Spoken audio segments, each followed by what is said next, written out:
Get in your cage. Look at him bobbing his little head. Do the cage dance. Do the cage dance.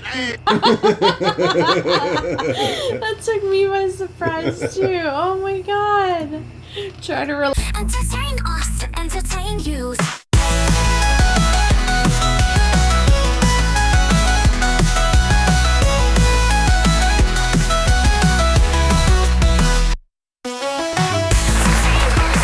Hi everybody, welcome to the Entertain Us Podcast, episode 5. We did it.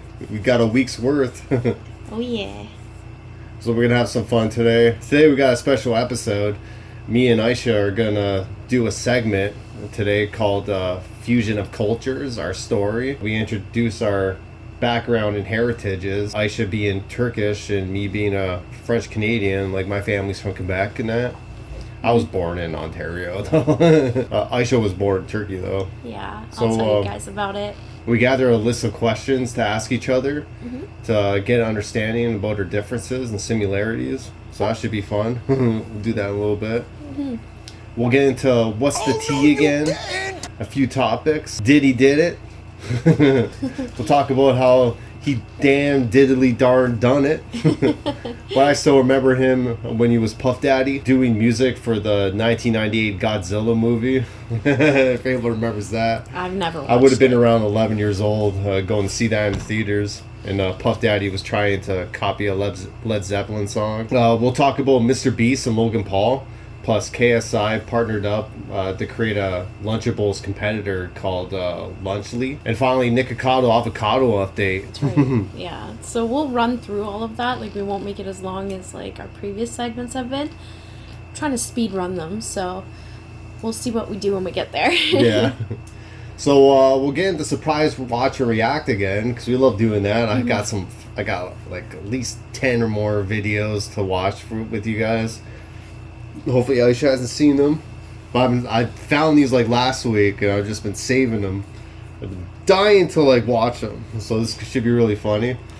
And then I've got an article from Sweden about, goodness, I don't even know how to pronounce it, but it's basically a group of people that are fascinated with 1950s American culture and cars. Let me see if I can pronounce it. I think it's Ragare. That's it. We'll dive into it when we get there, but I'm pretty excited to talk about that too. And then what else do we have in our doc? So Ayse and I, we got there's a couple of headline articles that we still haven't like gotten into, but if we run out of time, we'll get into that. Yes. I still got the ones about dinosaurs' extinction and the universe had a secret life before the Big Bang. So if we have any time, we'll get into that. Maybe it'll just get buried in the dock and it'll be forgotten about like at some point. Yeah, we'll see what happens. But it's always there as a filter. Maybe you want to switch it up today? Did you want to start with the watch and react, or do you want to start with what's the tea?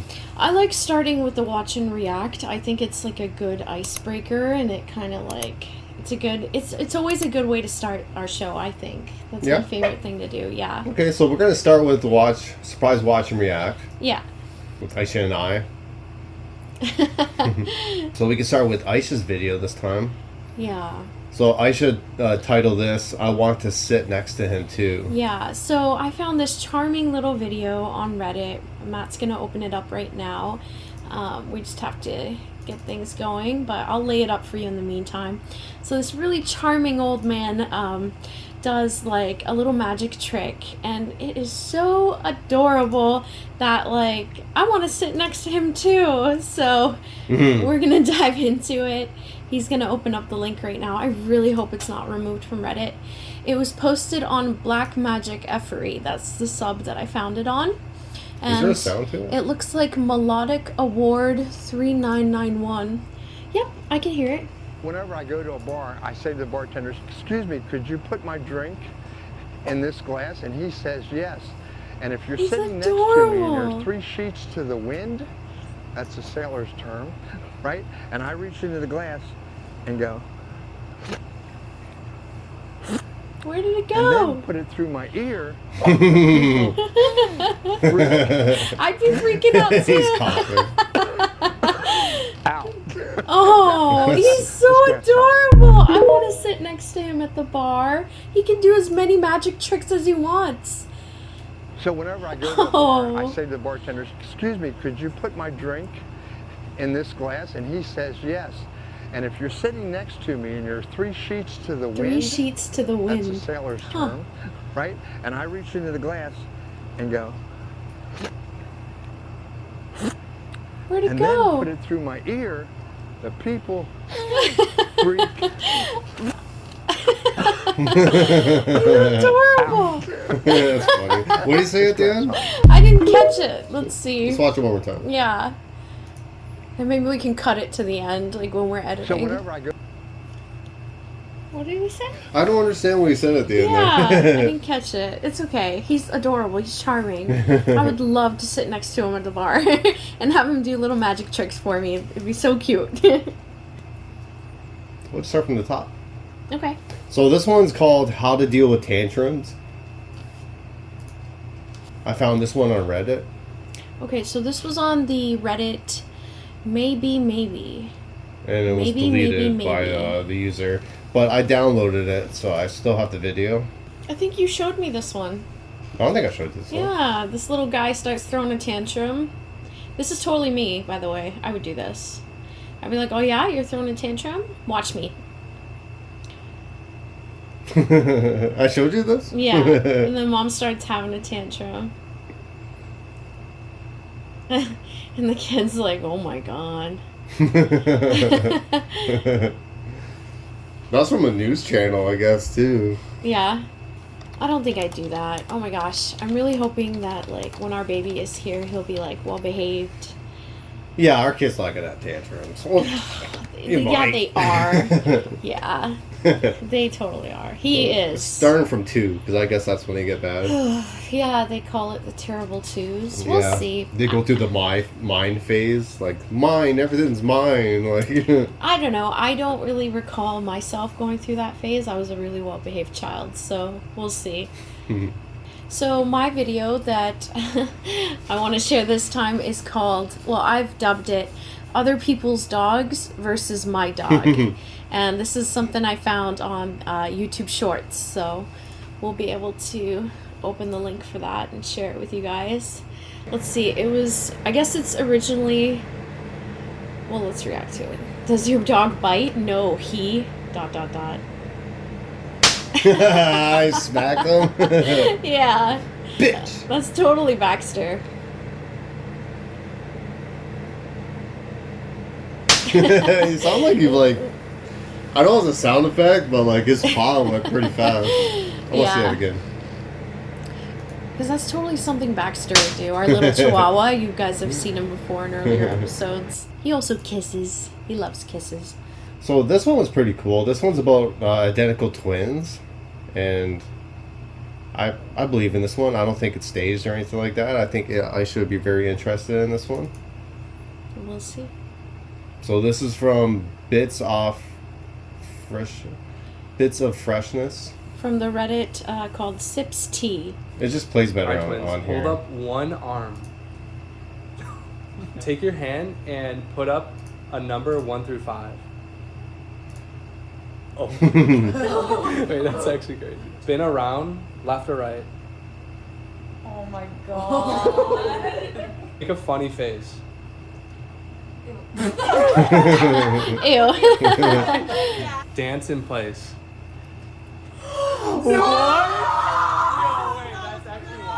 Say a number 1 through 10 out loud. 3, 2, 1. 6. Did you say 6? Oh yeah. Did you just say 6? Stop it right now. That's weird. Make That's a shape awesome. with your hands. Sweet stuff. Last one, do a pose. That's cute. Yeah. That was very cute. I hear a lot of things about twins. Like, There's, I believe that stuff. Yeah? Yeah. I don't know if I believe it. Just because, like, I don't know. I like to think that every person is their own person, even if they're a twin. But you gotta think about it. They're twins, but they're grown up with each other, so they want to do like each other's things. Most twins like they finish each other's sentences and stuff all the time.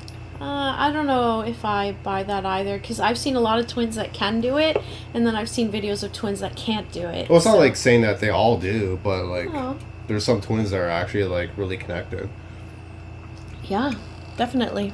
This is another cute video I found on YouTube Shorts, and I'm calling it "Get in Your Cage." Get in your cage. Get in your cage. You'll see it in a minute.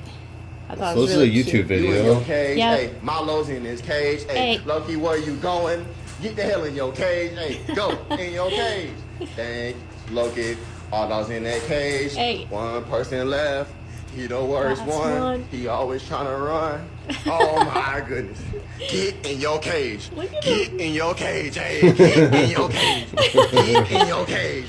He's Get straight in your vibing. cage. Do the cage dance. Do the cage dance. Hey. You in your cage. He's a Marlo's good in pet his owner. cage. Hey, Lucky, where you going?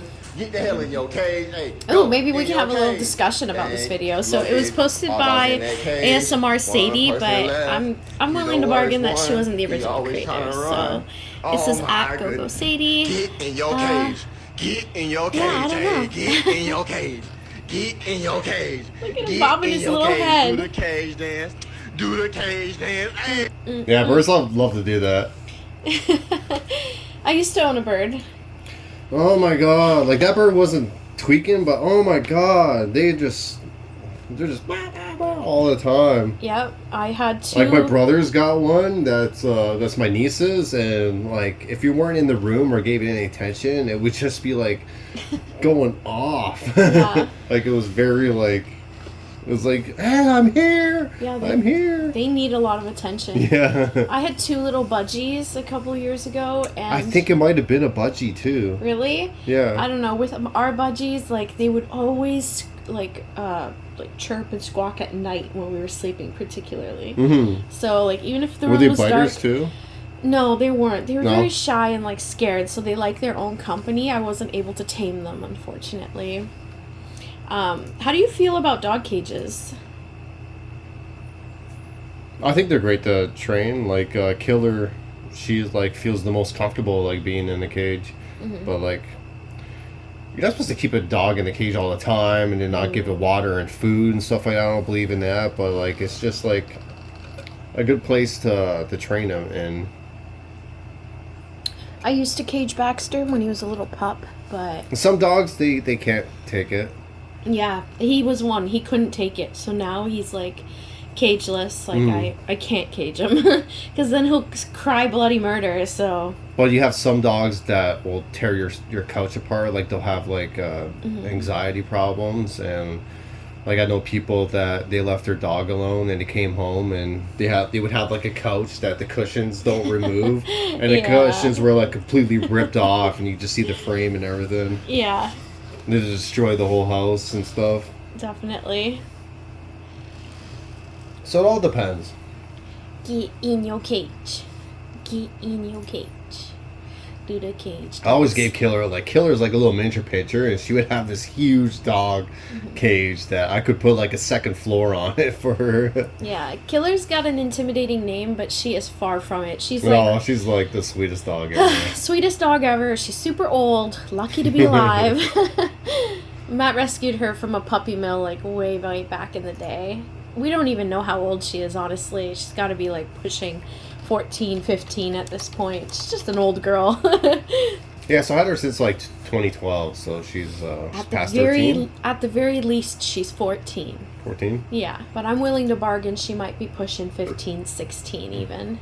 We'll put a picture of her up on the screen so you can see what she looks like. What brought Matt and I together at first was the fact that our dogs look very similar, because Baxy's a Chihuahua. Yeah, but and they're two different. he looks like a little min pin. People always thought that they were like mother and son, or like, you know. Yeah, like they're two different breeds, like, Yeah. but they look the same. Get in your cage. Get in your cage. The last one. Or what was it? He the worst one. Alright, so I guess I'm just gonna go to mine. So this one's called Why Is Your Sock Hard? Oh no, Matt. So this is a guy that's streaming. So this is on the Unexpected Reddit. It's posted by Hot Girl XO. Okay. Hey. I'm streaming. What's up, chat? Yeah, this is my mom. Your room's a freaking mess. Yeah, I was gonna clean it after stream. Why is your sock hard? Huh? Ew. Oh no. Mom. That's nasty. Dude, haven't you guys heard of napkins or like gross? Streaming. Sorry to any of our younger fans if you're ever seeing this in the future and you're like, WTF. That What was do you mean? gross. It's just a hard sock. Yeah, we saw the look on his face. Okay. Sure. Unless the mom was just like messing with him. Because like he was live. I don't know. Would you mess with our kid like that? I would scar him like that. Never forgive True. me. So you got your last Yeah, one. okay, so let me cue this one up. This one's really funny. So it's from a channel. Gosh, I don't. Can you open the link and we won't play it just yet? It's gonna play on that. I know, but you can tap on it and then we can just refresh the page. So it's by a channel called Natural Habitat Shorts, and I like checking this channel out from time to time because they post like these little shorts videos about like animals in different situations in life, but like it kind of also educates you about these animals. So this one I called it Why Am I Blue? And you'll see in a second here. Yeah, just a routine inspection. Just gotta look around a little bit. So he's got the black light. Same old here. And everything seems pretty typical. What? Is there something on my face? Why am I blue? Does everyone glow blue? Like, no. What does blue mean?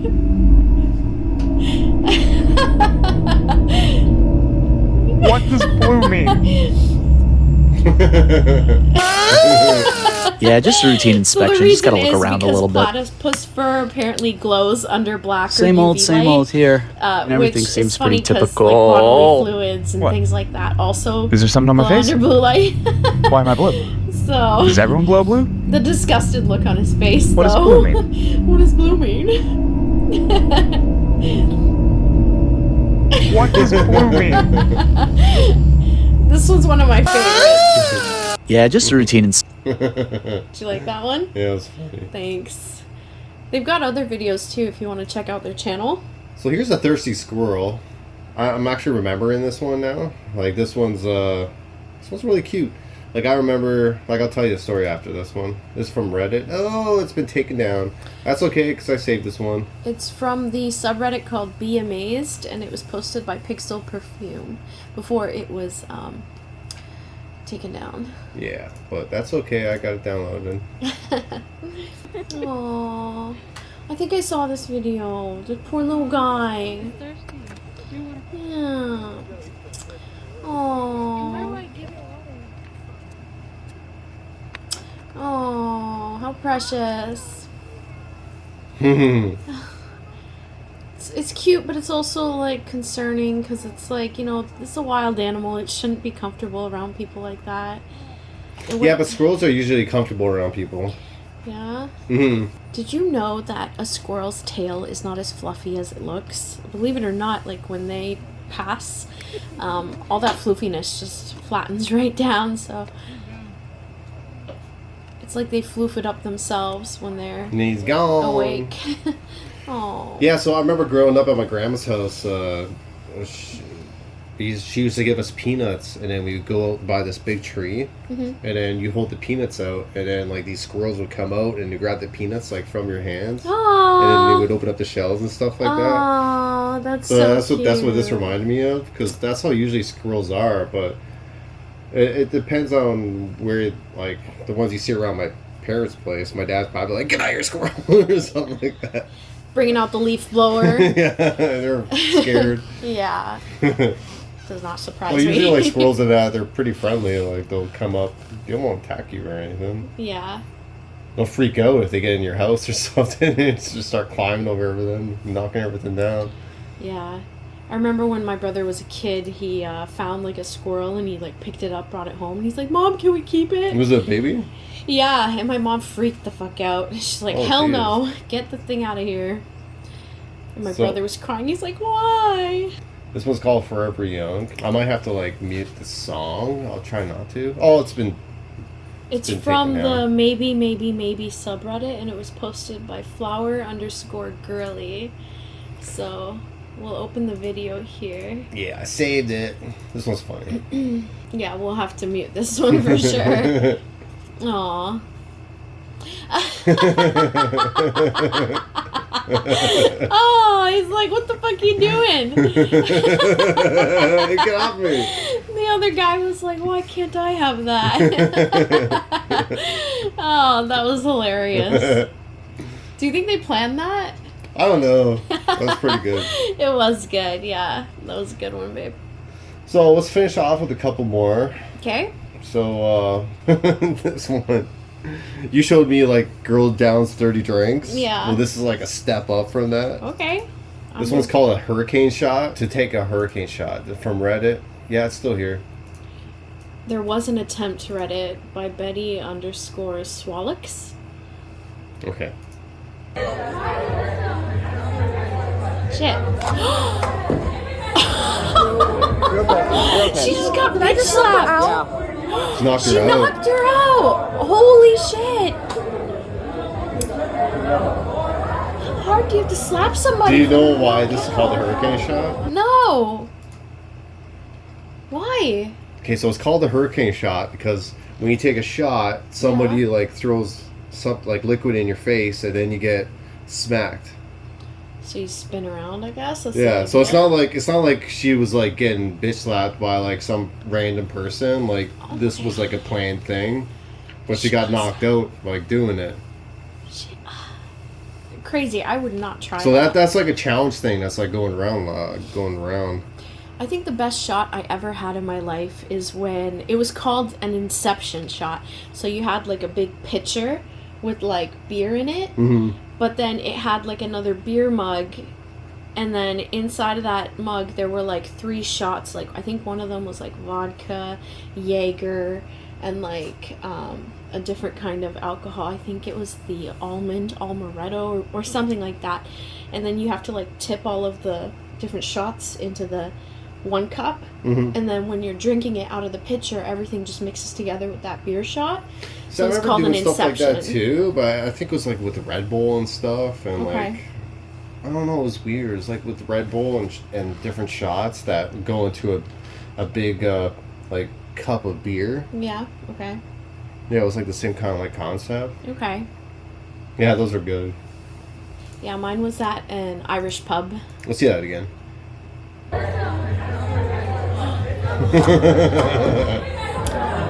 You know, after this baby is out, I would love to go to a pub and just drink. Oh my god, y'all. I cannot wait to get this baby out of me. I am so tired. And I feel so full. Like, he's just there all the time. Oof. So I think I only have a couple more. So this one's a concert one. I just called it concert because this is just someone at a concert. It looks like it's from the Unexpected subreddit. Oh, it's still here. By Marizzo.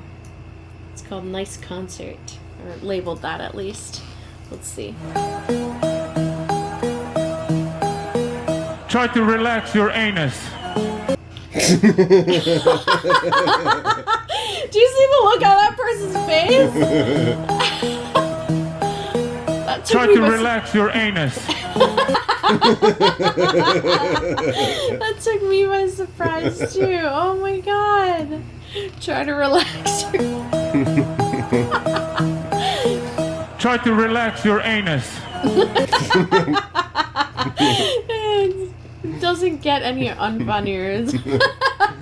Wait, Okay. scroll down. I want to know what performer that was. Okay. I'm out of videos, so it's all you know. I got just 2 more. Okay. I want to see who that concert one was.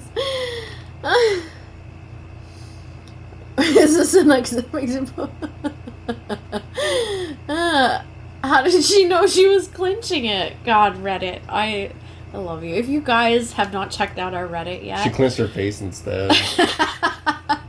please feel free to visit our subreddit.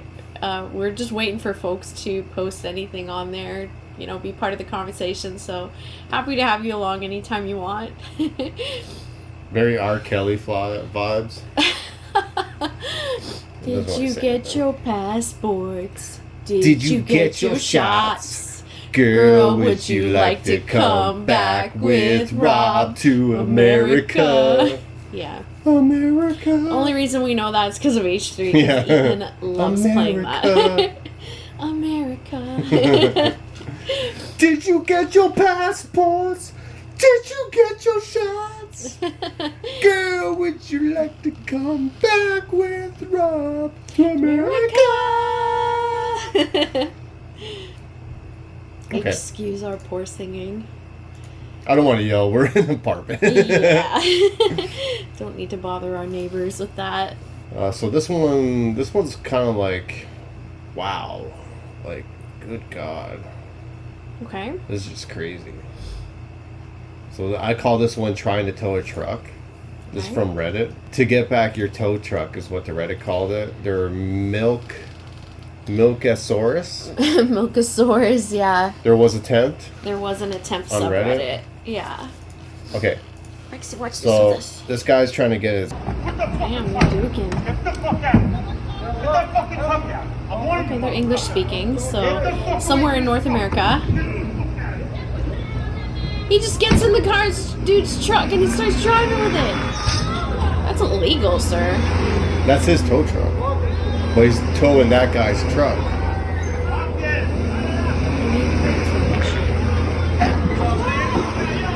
Fucking door's still open. Oh my god, what the heck? It's not even hooked up right. He's crashing into everybody. Yo, he's getting a ticket. Ticket? You get it? Well, he's probably fined, maybe arrested for like endangered driving. So the truck just like disconnected. All those innocent people like that just got their cars sideswiped for no freaking reason. Oh my god. Yeah, like his airbags went off and stuff. That was hitting hard. Jeez. You know, I don't care how angry you are. There's no excuse to drive that recklessly. That would be like reckless endangerment. That's... Yeah, so I don't know if that was a repo guy or just a guy like just trying to steal his truck in daylight or something. It could honestly be like a repo guy. I've never seen a winch like that, like something to hoist up a truck like that from another truck. That's a first for me. I'm always used to seeing like those CAA trucks, you know, the ones with the big bed in the back, and then... Okay, so I got one more. Okay. This one's called Waiting for the Train. Okay. Waiting for the train. Oh, it's still here. Okay, so this is on the subreddit. Unexpected by From LSC Harsh. LSC Harsh. So this one's called Stay Behind the Yellow Line. Is she behind the yellow? Oh, she's right on the yellow line. Okay. And behind the yellow line, please. The train will be approaching soon. So the customer with the juicy melon, please stand away from the yellow line. And the customer with the juicy melon, please stand away from the yellow line, sir. Thank you very much. She's like, oh, you're talking about me. That's funny. I've seen some like American versions of this where like a guy like is holding melons and like he's walking by like these two girls and he's like, oh wow, yeah, it's a nice pair of melons, and then the girls are like, what the F? The one I watched, there was a white guy and there was two black girls walking, and then he was like, what did he say? He's like, oh, look at those beautiful queens. No, he's like, black queens. He's like, that's a beautiful black queen. Yeah, the beautiful black queen. And then he looked back, and then the guy's got a big black queen like holding it from a chess piece. Yeah. And then the two black girls are like, oh my they start god, laughing their ass thought off. you were talking to me. Yeah. You see that one too? Yeah, I saw that one. That's funny. Yeah. So I've been having a good week. Like this was my first week back at work. I started a new job, a new factory plant. Like we make these big engines for like they're like natural gas engines. Like a lot of them, they'll run like the skyscrapers and stuff. And one engine that we worked on, like we didn't work on, but one engine that like they had was the engines for the Twin Towers. They had like 4 of them, and when the Twin Towers fell down, there was 3 of them still running, and they put one into like well, we call it a museum, and then they kept the other like 2 running. Like, wow, they kept them in production, so that was cool. Giant engines. Like, yeah, like the smallest engines, like the size of like a car, and then they get bigger to like the size of a bus, like bigger than that. Wow. Like these things are massive. So you're liking your new job? I'm loving it. Awesome. Yeah. Really happy for him. So I've been working on like piston rods and stuff like that. Like, yeah, I'm gonna move up to different sections of the engine. Yeah, and I'm planning on going on vacation soon for my work and then maternity leave after that. So getting ready for this baby to come here. It's getting tougher at the end. We've just 5 weeks left to go, so yeah, we're just pushing it. Yeah, it's like the latest we've been putting these videos though. It's been like Wednesday, so today's like Thursday right now. Yeah. So we wanted to get this video up for. I only got a couple of days to get it on Sunday. Oh, but I want to show you guys. So we have a short video that's made like over 2,000 views. It's made like 2,000 views in like one day, which is cool because the highest I've been getting is like 924 or something like that. For yeah, so the one that it's up to 2.1 thousand views now. Let me pop this up. Yeah, so this is our most viewed video now. Our last video's got like 51 views, so we're almost hitting like 60 views, which is cool. Like that's good for a start. Like I'm happy with that. I've seen people with less. Our short videos, like you could see, like today we only got 1 view for that one. We got 2,100,000 views for the American Karen. I'm gonna put the Canadian Karen out, see how well that one does. Yeah. Is it past your bedtime, kid? Got 426 views. Yeah, so if you want to check out our shorts, they're just basic highlights from like our just long streams. So you'll be able to get a taste of some of the things that we like to do. I try to pick our funniest moments, and yeah, I like the short videos best. I think they're the best to watch. I got Ethan Klein. Got 430 views. And we're at Insane 15. Cinnamon Challenge got 568. Yeah. The other biggest one we got was this one, Kid Tep's Robbery, but it's a shocking experience or something like that. That's 924 views. Well, let's watch the Karen one. No, I'm not crazy. Get out of your car now. Eating your McDonald's. Get out of your car. Some people in the comments were saying how like that girl needs to get laid. I'm so ready to fight club this. Let's go. Come on. Come on. Oh, I am flabbergasted. you're a Well, she's at McDonald's too. Yeah. make $1 million a year. Yeah, I'm sure. Still no, I'm not wild. eating McDonald's. I'm getting a coffee Who's gonna at believe McDonald's. that? You? Yeah. It's really close. Talking about that. Oh my god. I don't even know what like. A different commenter was like, she seems nice. I thought that was really funny, so I like hearted it. And that was my favorite. Yeah, so it was the Karen one. Did good on that. I'm happy with it. And thank you so much to our thank you to everybody. Yeah, thank you to everybody that watched, and thank you to our 15 And subscribers. we're gonna start with GetnGiveCrafts for our sponsors. Okay. Are you on the lookout for a truly unique and meaningful gift that will leave you a lasting impression? Look no further. Welcome to GetnGiveCrafts, where creativity and craftsmanship come together to turn your most cherished memories into beautiful works of art. I'm Ayse, the artist and creator behind GetnGiveCrafts, and my passion is bringing your vision to life through custom canvas portraits and personalized artwork that speaks directly to your heart. At GetnGiveCrafts, we believe that every piece of art tells a story, your story. Whether it's capturing the joy of a special moment, immortalizing a beloved pet, or transforming a cherished memory into a timeless piece of art. I'm dedicated to crafting each creation with the utmost care and attention to detail. So every brushstroke is guided by your unique experience, ensuring that each piece is as personal and meaningful as the memories that they represent. So take a moment to explore our offerings at GetnGiveCrafts.squared.out site, where you'll find a variety of handmade creations tailored to your individual taste. From custom canvas portraits based on a favorite photograph, to artistic interpretations of meaningful places, like the spot where you first met or the home that you grew up in. Each piece is designed to evoke a sense of nostalgia and emotion that will last a lifetime. Imagine gifting a loved one an acrylic masterpiece that captures their most cherished memories, or commissioning a personalized painting to mark a significant life event. These are gifts that go beyond the ordinary, providing a heartfelt and personal touch that will be treasured for years to come. One of our most popular offerings is the Floral Birth Month Bouquet. It's a stunning piece of art where each family member's birth flowers are artfully woven into a vibrant and personalized design. So it's the perfect way to celebrate your family's unique bond with a thoughtful twist that adds beauty to your space.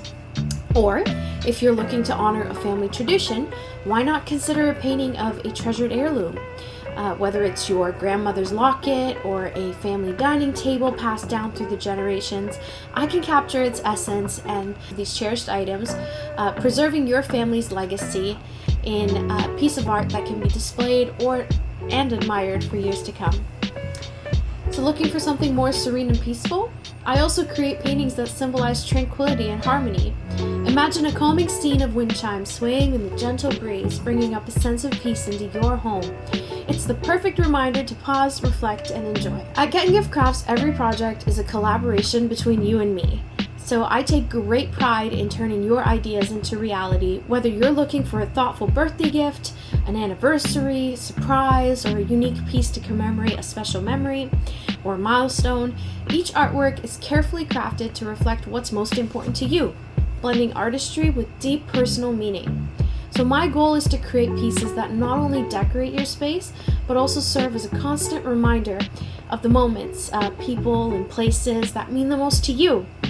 So visit GetnGiveCrafts.squared.out site to explore the full range of handmade creations, from canvas portraits to personalized artwork and everything in between. And here's something exciting. Right now, we're offering free shipping on all orders. So that's right. Whether you're purchasing a custom canvas portrait for a beloved pet, a birth month flower bouquet, or one of our serene nature-inspired paintings, you can enjoy the convenience of free shipping. But hurry, this special offer won't last forever. And don't forget, I'm always open to your ideas and suggestions. So if you have like a vision in mind that isn't listed on our website, feel free to reach out to me directly at GetnGiveCrafts.squared.out site, and or email me at GetnGiveCrafts@gmail.com.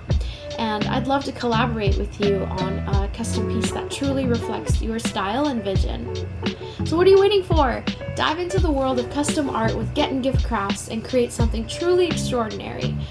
Whether you're shopping for a unique gift or looking to add a personal touch to your home, I'm here to help you bring your ideas to life. So let's turn your memories into a masterpiece.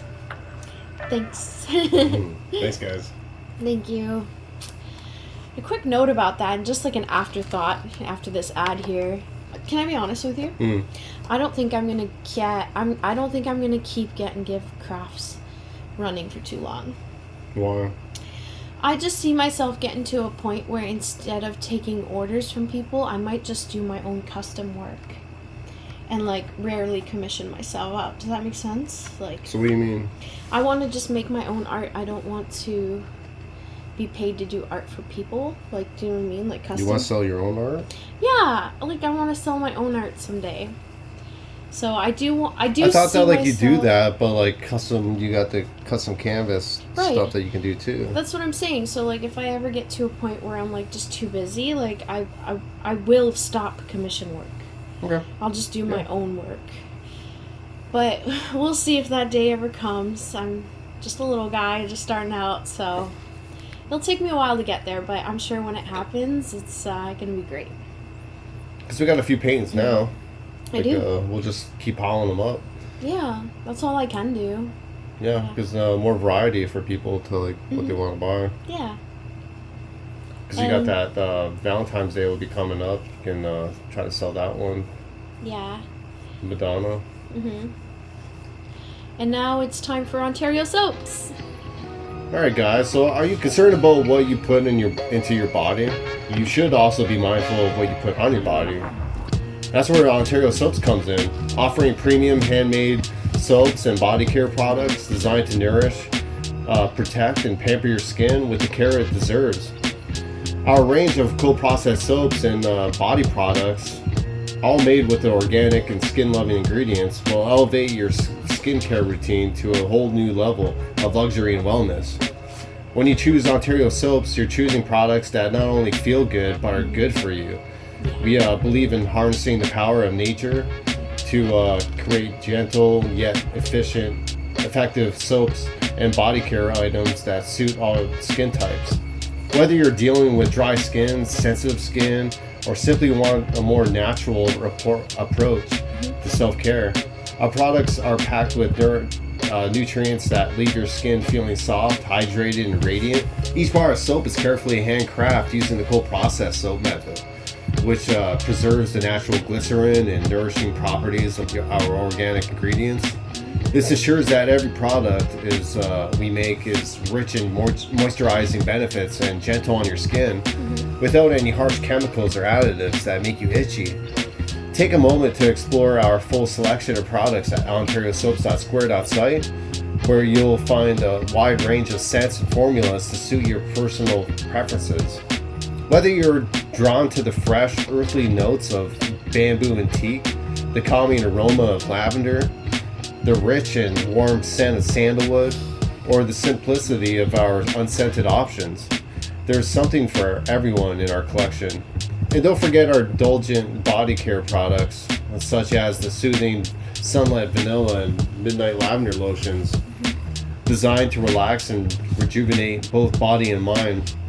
Do you have a favorite fragrance or a scent preference that you love to see in our soap or body product? Ontario Soaps, we're always eager to hear from our customers.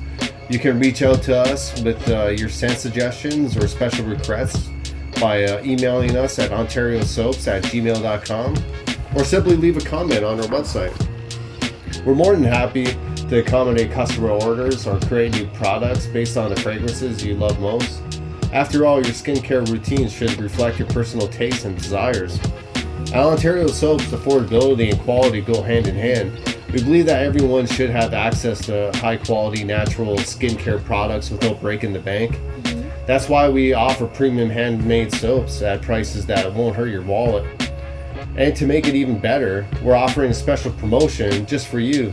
Use code EUZ20 at checkout on ontariosoaps.square.site and enjoy 20% off your entire order. Whether you're stocking up on our Barber's Must beard care line or treating yourself to one of our luxurious shea butter soaps, you'll enjoy great savings across the entire store. But that's not all. We're always adding new and exciting items to our collection. In addition to our signature soaps and body care products, we also offer beautifully designed soap trays to enhance your bathroom decor. And we're excited to introduce our upcoming Horizon accent jars that I'll eventually be getting to. Perfect for storing your favorite bath and beauty products in style. Each piece is crafted with care and attention to detail, making them both practical and visually appealing. At Ontario Soaps, we're dedicated to continuous improvement and innovation. That's why we're always open to suggestions from our customers. If you have a favorite scent, product idea, or even a creative design for our soap trays or jars, don't hesitate to let us know. Your input helps us create products that truly resonate with our customers. And we love working together to bring your ideas come to life. So why wait? Treat your skin to natural care and luxury it deserves. Visit ontariosoaps.square.site today and use promo code EUZ20 to get 20% off your purchase. Whether you're pampering yourself with our best-selling soaps, trying out our body care line, or picking up the perfect gift for someone special, Ontario Soaps has everything you need to feel refreshed, rejuvenated, and confident in your skin. Experience the difference that handmade organic skincare can make. Ontario Soaps, where quality craftsmanship meets nature's finest ingredients for skin that looks and feels its best every day. My favorite's the shampoo bar. I use that all the time. Yeah, we always use the shampoo bar. Yeah. And then I got the pumice bar like in the bathroom. I've been using that for like 3 months now. Yeah. The thing lasts a long time when you're just using your hands. Yeah. Every time I go to the washroom, I use that. I work on engines and stuff, and like, look how clean my hands are. Mm-hmm. That's from the pumice bar. You want to get on what's the tea? Yes. So I want to fly by what's the tea because I feel like it's been a little long, and I know there are plenty of other different like channels and avenues and places you could go to for this kind of information, but I just thought I'd summarize it just so you know the happenings in the world in case you're not as tuned in. So the first one is Diddy done did it. I have an article here from NBC News that we can open up. I'll just steal the keyboard here from Matt. Okay, so this is an article from NBC News.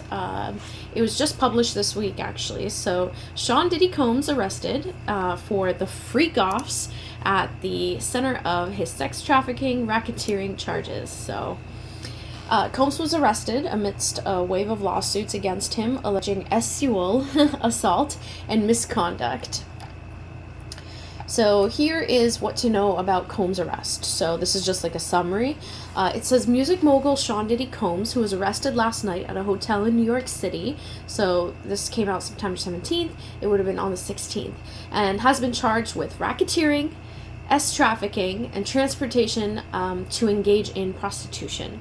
So at a hearing today in Manhattan, so on September 17th, Combs pleaded not guilty and he was denied bail.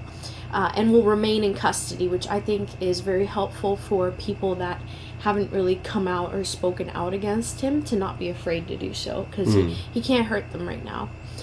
The charges are tied to the freak-offs, where coerced sex acts that Combs allegedly orchestrated and recorded were happening. And this is according to a federal indictment.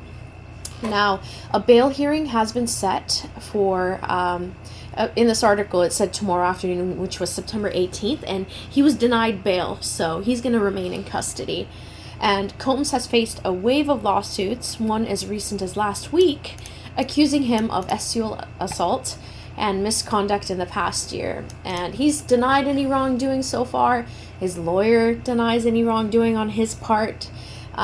So we'll see what happens with that, but right now, just based on the allegations that are coming out, in addition to like Cassie Ventura, who made a file against him last year and settled like after like 2 days. It's kind of like the same story across the board. So it's like, okay, if one person's saying that, that's one thing, but if you've got like 4 or 5 other people giving the exact same story about Diddy, I'm more inclined to believe the group after that. You know what I mean? Yeah, definitely. Yeah.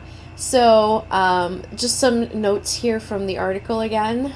Prosecutors accused Combs of witness tampering, saying at a hearing today that the rap mogul's employees tried to ensure that his ex-girlfriend and hotel employees wouldn't say anything about a beating at Los Angeles hotel 8 years ago. And this is common against the complaints against him. So people are saying whenever he would assault them, he would detain them against their will in these hotel rooms until they healed up, and then he would let them go. So, there was even like a video of, remember how I said Cassie Ventura sued him last year? There's a video of that assault where you could see Combs, Diddy, kicking and stomping on Cassie and like pulling and dragging her by the hair at the Intercontinental Hotel in 2016. Wow. So there's clearly a pattern of abuse and behavior here with Diddy, and a lot of people in the industry are speaking out against him too. So who's Cassie? Like, she's a singer. You'd probably know like if I played some of her songs, but let me show you what she looks like. Cassie Ventura. She's beautiful, by the way. She's gorgeous. This is Cassie. Do you know a song called Me and You? That's one of her popular ones.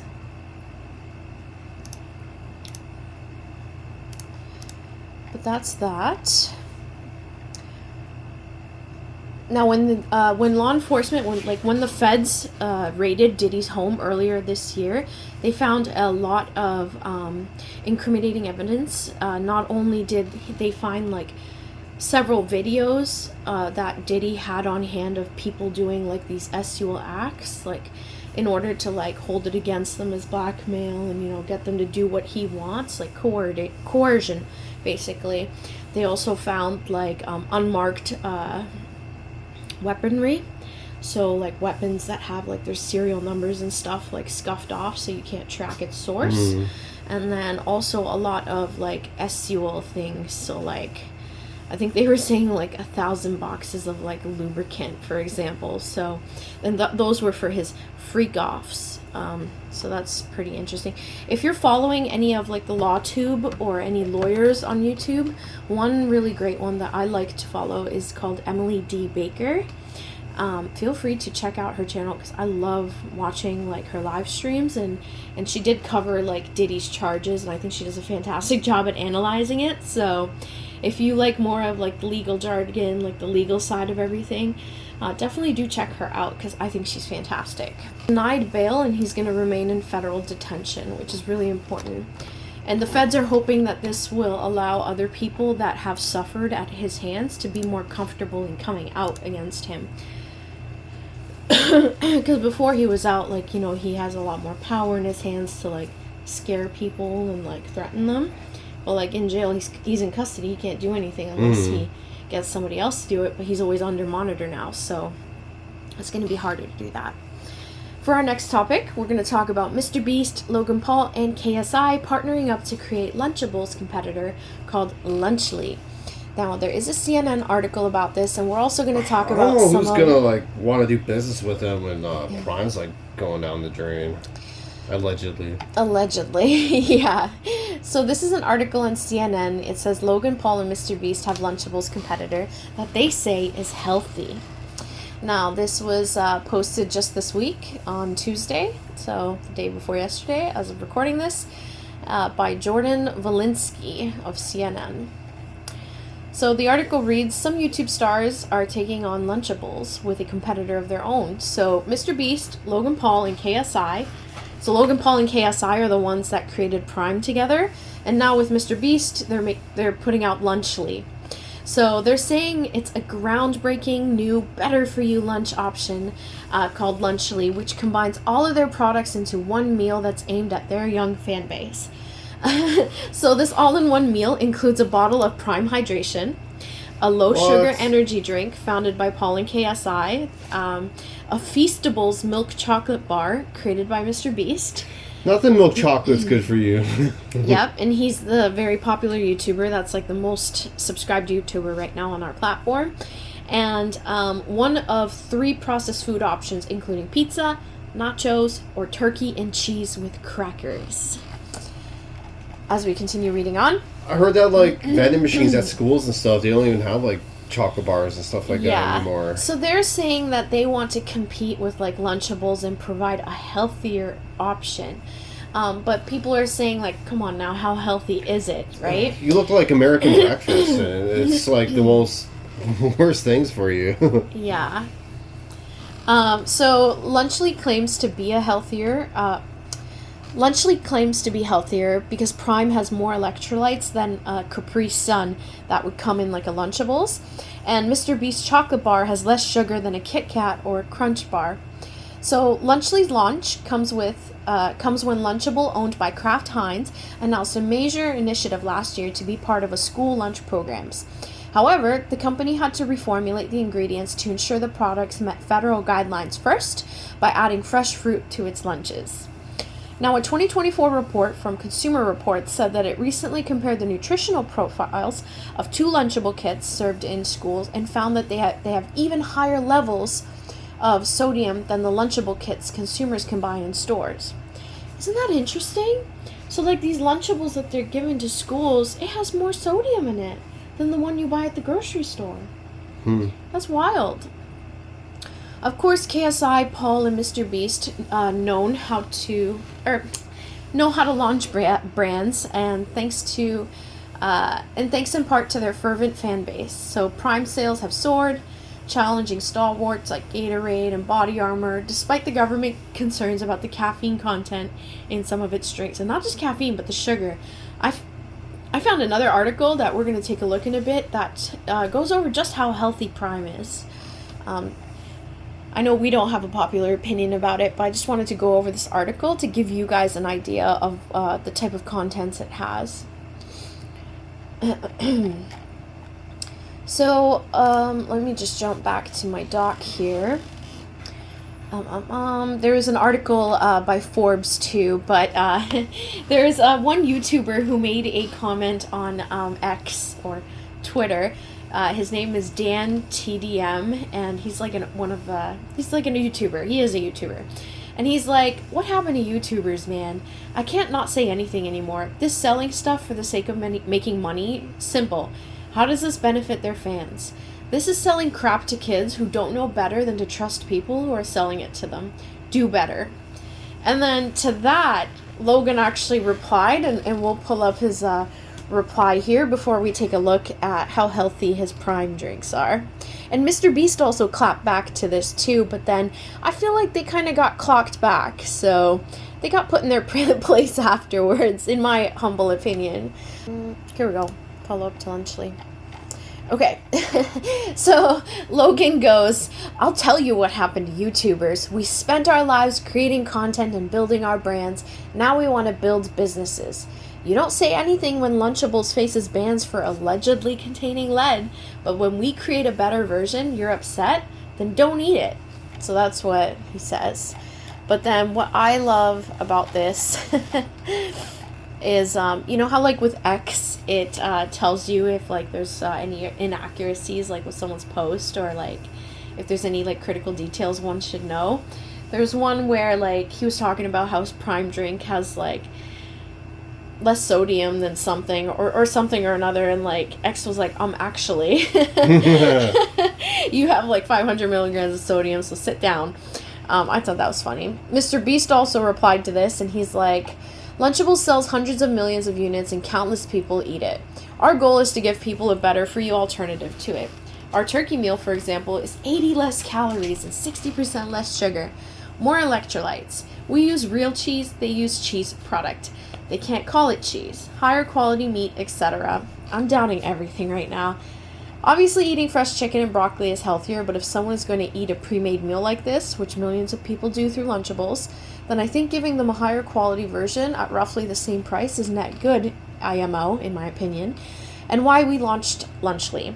Also, we get economies of scale and get things cheaper, and get things cheaper, we will be only improving the product more and more. So you just want to sell to people that have no brains, that like they have no thought for themselves, and they just like want to do what's cool and stuff like that. Like, yeah, it's for all of their child fans. Like they just want to, get them on board. They can't sell to people with actual brains. Yeah, I watched an episode of Philip DeFranco where he spoke to like a dietitian about the like just to compare Lunchables to Lunchly, and she was saying that honestly there's really no difference between the two. They don't really outcompete one another. They're both pretty much the same thing. If you're gonna make a lunch meal for your child, you're better off making it at home and introducing things like fruits and vegetables, because Lunchables and Lunchly ain't it. No. So there's that. Now, I did promise that I found an article about the health of Prime drinks, just to give you an update, or just to inform you. I'm going to scroll to the top here. So this article by Forbes, released by Forbes, let's see, when was it written? I'm sure it's pretty recent. January 4th, 2024. Okay, so it was written this year. So this covers the ingredients, risks, and safety concerns. Let's see here. I just want to pick out like the very key points of this article. We're not going to go into the whole thing. It's long. So what are Prime drinks? So real quick, KSI, if you know anything about him, he's another YouTuber. Him and Logan Paul partnered up couple years ago, and they created this bold, thirst-quenching drink to help you refresh, replenish, and refuel, according to their company website. Now, it says that it is a caffeine-free beverage and is available in 16 fluid ounce bottles as well as hydration packets. Now, let's see. Some of the ingredients in Prime are like water, coconut water, artificial sweeteners, electrolytes, branched chain amino acids, antioxidants, B vitamins, artificial sweeteners like sucralose and acesulfame, potassium, Natural flavors, gum Arabic, and ester gum stabilizers, sea salt. Sea salt? Mm-hmm. I need sea salt in there. Yeah. Let's see. And there's other ingredients as well. We'll link to this article in our description below if you're interested. Now, how much caffeine is in Prime? So for reference, an 8-ounce cup of coffee contains about 95 milligrams of caffeine. Prime Energy has a much higher concentration of caffeine compared to other popular energy drinks like Zenker. Or not like Zenker. Noting that Red Bull contains 80 milligrams of caffeine in its 8.4-ounce can. So, Red Bull has less caffeine than Prime. Imagine that. While Rockstar has 160 milligrams of caffeine in its 16-ounce can. Which would, that's double. Yeah. So, is Prime Energy safe? So, despite Prime Energy's label warning against consumption by individuals under 18 years of age, it's really popular amongst the kids, though. In July 2023, Senator Schumer asserted a minimal discernible distinction in the online marketing between the two Prime beverage products. As such, he called the FDA to investigate Prime. The brand, which comes in hydration and energy forms, is ubiquitously available and launched as a social media influencer type product that has the undivided attention of children under the age of 18. So here's the problem. So this is what Senator Schumer writes. These same children are also the target market for Prime and Lunchly. Many physicians have serious concerns for Prime, and I write to specifically urge your agency to investigate Prime for its claims, marketing, and caffeine content. So we discussed that caffeine content. It was more than Red Bull. Let's see. I just want to skip to like the important stuff. So while Prime Energy may be safe for some adults, consuming 2 servings may take you over the FDA's recommended daily safe limit of 400 milligrams for caffeine.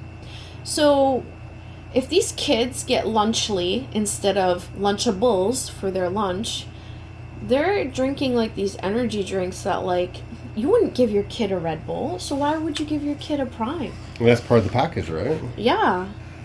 I just find that to be a little bit absurd. Yeah, and like how many recesses and stuff? Like they have a lunch and like 2 recesses? Yeah. So well, they have like 3 or 2 of those like in a day. Yeah. Like that's their legal limit. And you know, with kids, they're not just gonna have 1. They're gonna want like 2, 3, like little babies. Caffeine's addictive. Like yeah. When I was growing up, we had something called Jolt Cola, and Jolt Cola was like drinking like 4 coffees. Yeah. That was like before the energy drinks came out. It was just pop of like all this like caffeine shit. It was just, yeah. I was already a hyper kid, so I took that. I was like, whoa. Yeah. Now for this last topic, I'm not going to take too long on it because honestly, I don't think it deserves the attention or hype that people have been giving it, but it's an update on Nikocado Avocado. So he recently posted a TikTok video of himself in the shower saying like, hey, it's really me, I'm not AI, I really did lose all this weight. And then he puts out like another video where again he's a little bit fluffy and he's like, you guys all disappointed me, you know, like I give you guys a little bit of information and you take it as fact and you run with it, and like you scare me, and you guys are all so easy to manipulate, and how like the 2 steps ahead was just like this Batman monologue that like he created, and I don't know what to think of it. I think he did a great job at grabbing people's attention. Like that video that he made that got 35 million plus views on it, guy made bank on it, right?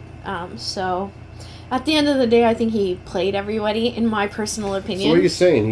He's really fast, though? I think so. Like, a lot of people are still really confused, but I think he's still fluffy. I think that was a pre-recorded video, and he's just taking everybody through a loop.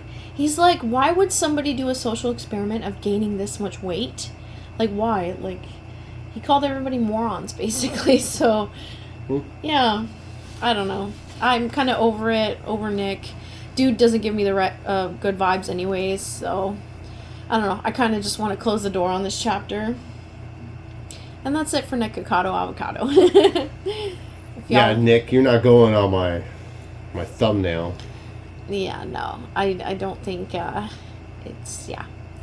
Anyways, so now I guess we can get into our next segment where we talk about like our relationship as like a biracial or international couple. We are married, so. Yeah, I've been married for over 2 years now. Yep, been together for a little bit more than 5 now. So these ones are your answers? Yes. So I guess first we could start by introducing our backgrounds and heritages. So I know Matt mentioned it at the way beginning of this video, but we'll remind you again. So my name is Ayse. I was born in Turkey, and my background is Turkish. One thing that like people always mistake about Turkish people is like they think that like we're Arabic. We're not Arabic, or at least I'm not Arabic. I did one of those 23andMe like genetic tests, and I'll put it on the screen so you guys can see, but I can assure you there's no Arabic bloodline there. Turkish people are completely their own type of people. If anything, I'm like 52% from like the west part of Turkey, and then like 48 or 49% from like the east part of Turkey. So there aren't many so my bloodline's pretty homogenous, I guess you could say. It doesn't trace back to like Arab roots. So that's one misconception about Turkish people that I find people think about a lot. Or at least they ask me, they're like, so you're Arabic? It's like, no, I'm Turkish. I am Middle Eastern though, so there's that.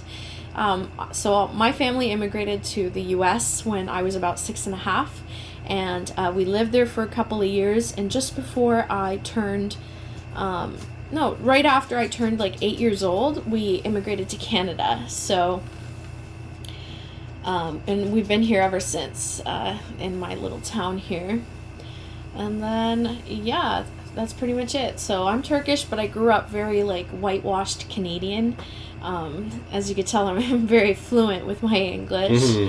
And if she knows French too, and yeah. And most people, they like talk to me and they're like, I would have never known you were like from a different country. And I'm like, I know.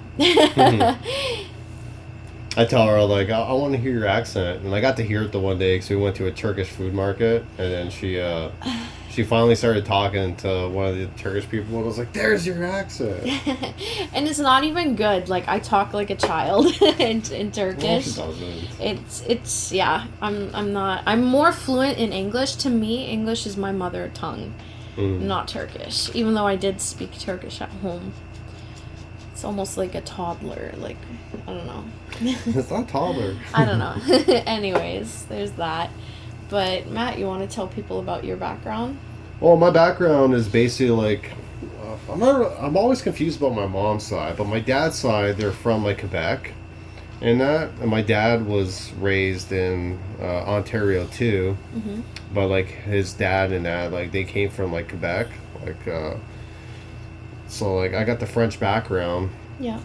And I was born in Ontario too, so my parents wanted me to go to French school. My brother went to French school, and then I went to French school, and I wasn't taking the language like too well, and it was weird because I passed 2 years, but I wasn't able to speak the language, so it was like really freaking everybody out, because after the second year finished, they're like, he's not getting the language, but I was still passing, so it was just weird. Yeah, so we came up with a couple of questions that we're gonna ask each other, and we'll see what our different answers are, just to see like how our two cultures fuse together. But right now, I'm telling you, my answers might surprise you a little bit. As I said, I am very whitewashed Canadian, so you're not going to see a lot of Turkish influence on my side, unfortunately. Maybe here and there as it relates to food, but that's the same with me. Like, yeah, my culture comes out like in the food, because yeah, I can't speak the language, but I want to try to like cook the dishes of French Canadians. Yeah. I studied French immersion, so like I can understand when like people are speaking French to me, but I don't really have the confidence anymore to just like talk in French all the time. But if I was challenged enough, I'm sure I could do it. I know enough to navigate my way around. Hello, bonjour, comment ça va? Yeah. But the very first question is about our cultural exchange. So first, it's what's the most surprising thing you've learned about my cultural background? So did you want to go first for this one, or do you want me to answer first? Well, you asked it, so I can answer it. Sure. And then I'll give you my answer after. So I find it surprising how traditional aspects of Turkish culture still include arranged marriages and gender roles that often limit women's opportunities. Yeah. In some contexts, women are primarily expected to manage the household and care for the children, while men have more freedom in their roles and activities. Hell yeah. I definitely understand where you're coming from, and this was basically like my childhood and like growing up. Like my parents would always like threaten me with like the fear of like being forced into like an arranged marriage. Whenever something didn't suit their way, they were like, I'm gonna ship you off to Turkey and put you in an arranged marriage, you know. Can I say this? Like that didn't give you a middle name? I could talk about that, yeah. So like, so they didn't give Ayse a middle name. Yeah, so I actually don't have a middle name, and the reason for that, and this is something my father point blank told me, it's that girls in our families just aren't valuable enough to them.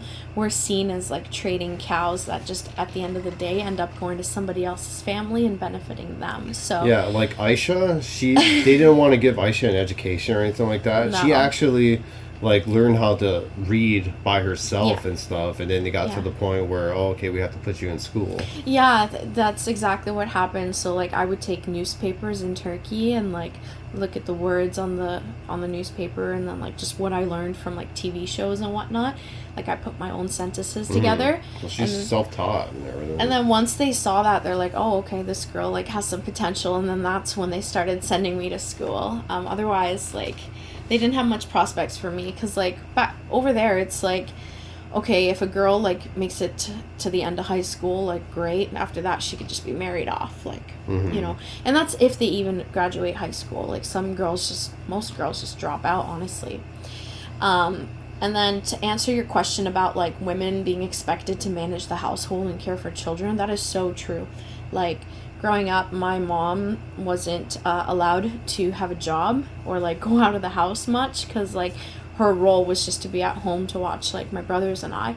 But when we came to Canada, like she had no choice but to work, so like she worked alongside with my dad. And then that role kind of got like passed down to me. So from like the age of 9, like I was staying home alone with my brothers, taking care of them, like changing my baby brother's diaper, like because he was born when I was like 9, 10ish. So yeah, the role definitely got passed down to me as a young girl. And you're very right about men having more freedom in their roles and activities. Like my dad could go out and do whatever the fuck he wanted, and you know, my mom couldn't say anything otherwise, and if she did, she'd get smacked up for it. So it was that kind of relationship. And growing up, like similarly with me, like if I wanted to do something, like God forbid I asked to do it, because I wouldn't be allowed. But then my brothers can go and ask the same thing, and then they'd be allowed to do that particular activity or whatever the fuck they wanted to do. So there's definitely those different gender roles. Very misogynistic, if I had to like classify it.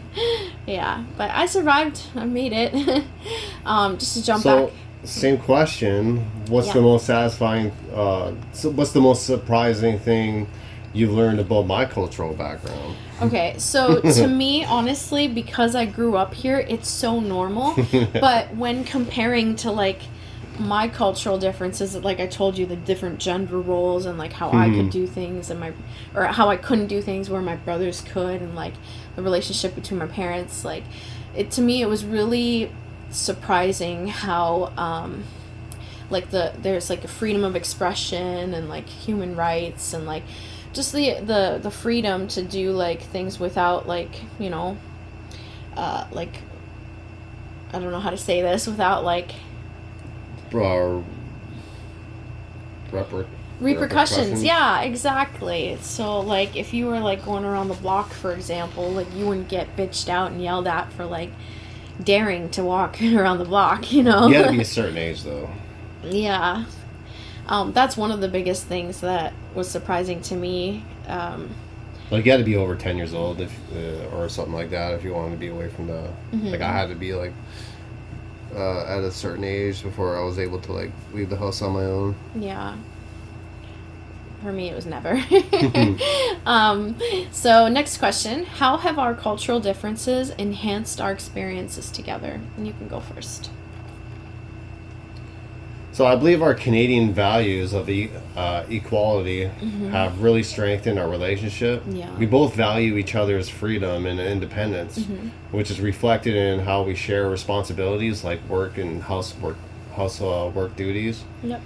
I appreciate how we take turns with tasks like cooking, and I love that you bring Turkish flavors into our meals. While I share my French culinary traditions, despite coming from opposite ends of the world, our similarities and mutual respect have truly enriched our relationship. Yeah, I think so too. Yeah, I really agree with like how like our equality like in our relationship, it means a lot to me. Like, we take turns about everything. We're gonna do that with Marcus too. Yeah, like from from the start, I'll probably definitely like take Marcus more than Ayse does until she like heals up and everything. Yeah, but I already know like just like from growing up, because like all the household chores and cooking was like up to me and my mom. My brothers and my dad would never lift a hand on things like that. So like that is a big difference for me. Like, and I treasure that a lot. The fact that like you're willing to help me clean, and like, you know, it's not just all on me. And like even with cooking, like that. It really gives me a break. Because people love to eat. They don't want to, like, you know, cooking's not too bad, but it's the cleanup. Honestly, I say that I don't like cooking just because of all the years that I was forced to cook. So, but I'm good at it, darn it. Like, I'm great really at cooking. Good at it. But I hate it. She makes the best darn rice and meatballs. Oh my god, Turkish meatballs. Yeah, pretty good. You just have like a bowl of rice with those Turkish meatballs together. I'm like, oh, it's such a meal by itself. Yeah. Or bean stew and go on. Thanks, babe. And Turkish sausage. Yeah. Then we'll jump up to my answer. Okay, so this is Ayse's answer now. So, how have our cultural differences enhanced our experiences together? For me, I think it's given me an appreciation of respecting not just your culture, but also others. I love celebrating like your culture's holidays, particularly like Christmas and Halloween, things that like we weren't allowed to celebrate in my home growing up. I know that Turkish people can be very judgmental about other cultures. You know, I'm telling the truth too. Any of my Turks that are watching right now, don't come for me, because I know. So it's always been my goal to be as accepting as I can be and like tolerant of others. And that's one thing that like my father absolutely hated about me. Like the fact that like he could discriminate, and I'd just be standing there defending the people, and then we would argue with each other. So there's that. I've always made it like my mission to be tolerant of other people and accepting. So that's one like big cultural difference, I would say. So here's a topic on traditions and celebrations. So are there any traditional holidays or festivals from Quebec or Turkey that we've reinvented or combined in a unique way? Do you want to go first on this one? Sure, yeah. So we don't really celebrate Turkish holidays like in our home. You don't have like, what is your biggest like holiday? You don't There's have like Ramadan and Bayram, but honestly, is that like a Christmas thing or something? It's like celebrating Lent. the New Year. Have you heard of like Christian Lent, where you like fast for a month? Yeah, you stop doing something for 40 days. Right, that's like Christians, right? But like with Turkish or with Muslim people, they do something called Ramadan, where like you fast, like you don't eat or drink anything from sunrise to sunset for like a whole month, and then afterwards you celebrate that. Anyways, I feel so removed from Turkey that like and my culture that I have no desire to explore my culture's holidays or celebrate them. What's to celebrate? Where's my gifts? Because I simply don't resonate with them. It's not a culture where like you really get gifts for one another. Like at the end, like kids like share candy almost like Halloween. Like you go to like your elder's house and like, you know, you wish them a happy celebration, and then they give you candy, and that's pretty much it. Like they do give you candy, yeah? Yeah, just to get the kids though, but like it's not like Christmas or like Halloween. But yeah, I just don't really celebrate any Turkish holidays. I feel really removed from them. Not that my family didn't celebrate them. Actually, they did when I was younger, but like as I got older, even my own parents just like didn't give a fuck. So yeah, there's that. What's your answer?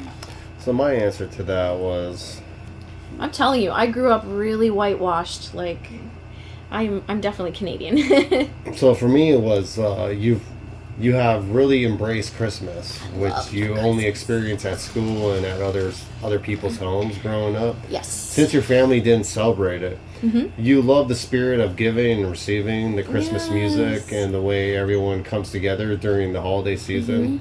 It's become your favorite time of the year. Besides Christmas, we celebrate other holidays through my family gatherings. Yeah. But Christmas is the special time that, like, when we truly celebrate at home. When Marcus is here, we plan to celebrate all the other Canadian holidays, so he can experience them, like Halloween and stuff. Yeah. And the Easter. Love to get the eggs, and then we can have like little Marcus like dress up like a little bunny and try to find the little eggs or something. That's a great idea.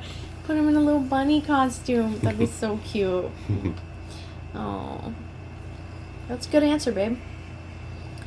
Yeah, to all my Turks out there that are watching this someday, sorry, it just is what it is. So you want to say this one? Sure. Food fusion, is that it? No, this one here. What? Oh, okay. So I don't think so for my answer on this one, like what new traditions have we created together and how do they reflect our shared values? I don't think we've created any new traditions other than like the North American ones, like birthdays, anniversaries, holidays, like Victoria Day, Canada Day, Easter. So I don't think we've really created like a new tradition for us, like as our family. Yeah, I don't know what I put. Yeah, I basically put the same thing. Like, aside from Christmas, we haven't established many new traditions, but we have embraced a few special practices. Yeah. One of them is our breakfast tradition, where we cook eggs and use fresh bread to scoop them up. Oh, that's one thing I could tell them. Okay, so when Matt and I were first dating, I made him scrambled eggs because, like, we were eating breakfast together.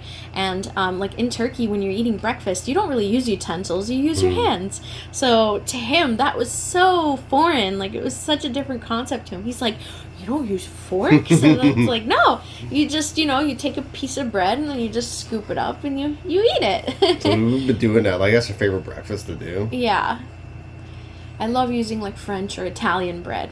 So good. So, like, that's a Turkish custom we enjoy, and we also make it a point to drink Turkish tea regularly. I love tea. These small traditions reflect our shared values of enjoying and integrating it with each other's cultural practices into our daily lives. Yep.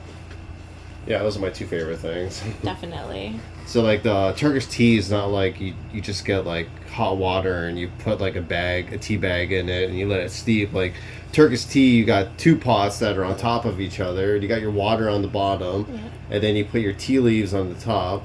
And then once this one's boiling, you pour that into the top one. And then you get that to the top point. You fill this one back up with water. You put it back on the burner with this one on top of it. And you wait until it gets nice and hot, like boiling again. Then you turn the heat down, and then there you go. You got your tea. You pour both of them at the same time into a cup. Like, it's really cool. Like, it sounds like a lot of steps, but like it's the best tea you would ever drink. Yeah, it's definitely an art, and it's a big part of like Turkish culture. And it's the only tea I can drink. I can't stand like Tim Hortons tea or anything. Yeah, I turned him into a tea snob. So after he started drinking Turkish tea, we went to like Tim's and got like the steep tea that's there, the bagged ones. Gross. And now he won't even like him anymore. I can't drink it. Yeah, I've spoiled him. So. And you just put some sugar into it and just drink it straight. You don't have to put anything else in it. It tastes really watered down, like the steep tea that's here, like, because it's just like orange pekoe or like even the Earl Grey. It's just like, it's so weak. Yeah. Yeah. Okay, so I can say this one. So for food, this is our favorite one. This is food fusion. Yep. So what's the most successful fusion dish we've created together, combining our Canadian Turkish culinary influences. I don't think we really cooked anything together that's a fusion, but like from my own cooking, I would say like anytime I saute meat, or like let's say I make meatballs, I would cook using seasonings that you would normally use in like a Turkish dish, and then pair it with like a Canadian side, so like rice or fries or mashed potatoes or rice. I don't know if I said rice, but just stuff like that. So I guess it's more or less like the seasonings that I use. And I very much cook with feeling. So I don't really like to measure unless I'm baking. I just cook by eye. I'm like, that looks like it's good enough. And then most of the time it is. Sometimes it's a little salty, but you know, I just gotta take it because he easy. takes the like we don't put it in like a salt shaker. No, I pour that like, right out of the box. From the straight box. Like I usually pour it in my hand and then I'll pinch it and then she's like, that's good. That's perfect. Yeah, I cook with feeling. Cook with feeling. Yeah. Okay, so my answer.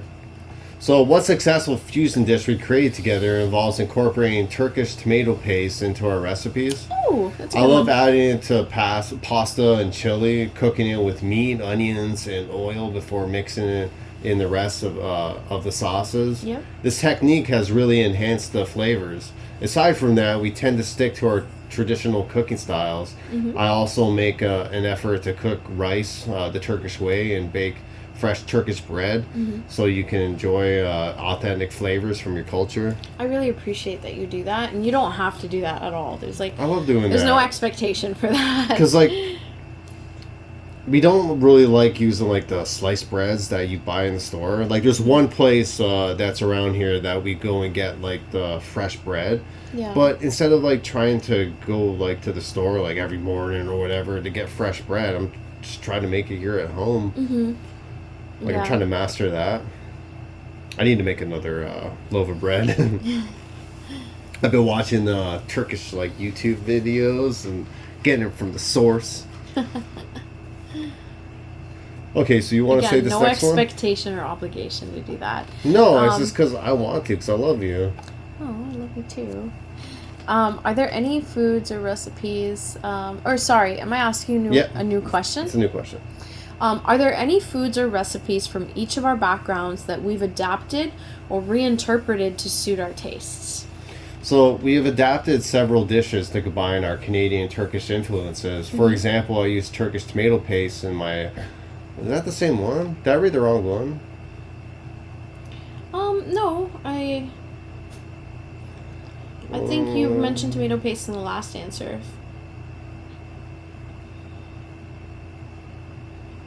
So I guess the answer is pretty much the same as the last one. It's okay. Yeah. Just again using tomato paste because that's like a staple in every Turkish dish. I know he's saying Turkish tomato paste, but it's just tomato paste. Although if you go to a Turkish market, you can always get like those big ass jugs with like a 2 kilo jug of like just paste. Because we use it in almost every dish. It's Turkish. Okay. That's cute. All right, well, let's go to cultural challenges. Well, what'd you put?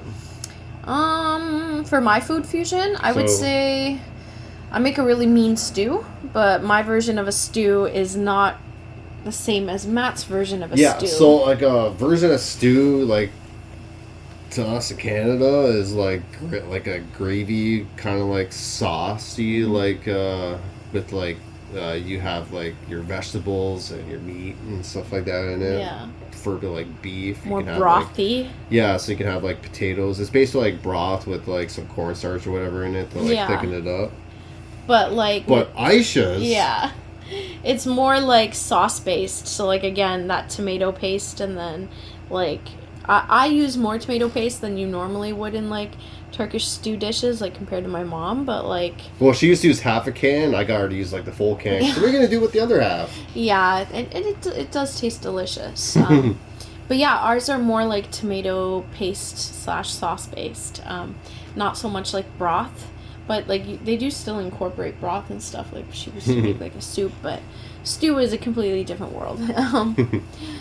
Okay, so next we have cultural challenges. So what cultural misunderstandings or surprises have we encountered, and how did we navigate them? So I'll answer that because you said that. Sure. So since we share a strong Canadian perspective on equality, yes, we haven't encountered significant cultural misunderstandings. One area where we had to navigate differences was regarding gender roles and rights. We've made it a priority to treat each other with equal respect and trust, ensuring that neither of us feels dominated in any aspect of our lives. This commitment to mutual respect has been a core part of our relationship from the very beginning. Yeah, it was very important to me. Like, even before we started dating, like, I kind of sat Matt down and I was like, listen, here are my rules. Like, I need this, I need this, I need this. Like, just in terms of equality, because I grew up with such inequality. To be honest, we never had to talk about it. Yeah, like, you were worried about it, but I already knew about that. I know, but like, I feel like I just had to am. make it known, because like I struggled with all of that growing up, so it was really important for me, like, in my relationship, to not do that. Nugget, no. You scratching my speaker. No, Nuggy. Yeah, you better run. Scoring him with the water. Okay, so for you, what cultural misunderstandings or surprises have we encountered, and how did we navigate them? As far as our relationship goes, like, I don't think, like you said, we haven't really encountered any problems. Like, one thing I would say is sometimes I don't know the etiquette. Like, let's say if we're going to church, for example, or like I'm like a guest at somebody else's house, like I act like how you would in like a Turkish house. So sometimes I can be a little bit too much like a hostess. Like cleaning up after people and just being attentive to other people's needs and like asking others if they need anything. Yeah, just like going into like this hostess mode. I think you noticed that too, like when we went to your aunt's and stuff. Like at the end I felt like I had to clean up after us, because usually it's the guest is the guest. That's like they're there to visit. They're not expected to like do stuff like that. Like it's the hostess, like the person that's hosting, to like make you feel comfortable and stuff. But I felt like it was my responsibility to like clean up after us. It's a nice gesture. So things like that, I guess. Hey, it's not working against me, so I'm okay with that. The things with like church and stuff like that, that's still pretty foreign to me too. We don't really go to church a lot. Only time we've been was for that funeral. But I also. But I think we had a couple of times where we had to pray. For a meal. Oh yeah, but that was because your mom. I respect all religions, by the way. I do too. I don't. You know what? Everybody is free to believe in what they want to believe in, and I will always respect that. So that's fine. And I went to like a Christian Catholic school, so that's kind of like all I know. So yeah. They did like prayers like in the morning and stuff, right? Every morning they did Hail Mary. At least at our school, because it was Catholic school. Okay, so I'll do the next one. What's your answer for this one? I think I did cultural okay. Right. So how do we handle situations where our cultural backgrounds might influence our decisions or preferences differently? So, since we both embrace the Canadian perspective, we generally share similar views on decisions and preferences. There are some differences, such as the practices of cleaning meat under the sink or rinsing canned food, which are more common in Turkey, but not necessary in Canada, because that stuff's already cleaned up. Y'all, okay, so like, tell me how I was watching my husband cook, and like, it shocked me when I like saw him like just put the meat right in the pan. I'm like, aren't you gonna wash it? And he's like, no, I never do. And I'm like, I've been with you how long and you haven't been washing our meat the whole time? Because like, to me, growing up Turkish, like my mom always washed the meat, no matter like that's because Turkey, except for ground beef. Like that was like the only exception, like of when you don't wash your meat. But like, to me, it was just so different. And then the same thing with like what else was it? Like canned food. Oh, canned food, yeah. So like, I was making canned beans and I was cleaning it out, and Matt's like, what are you doing? He's like, you're getting rid of all the juice. I'm like, yeah, that's all the preservatives and shit. I don't want to eat that.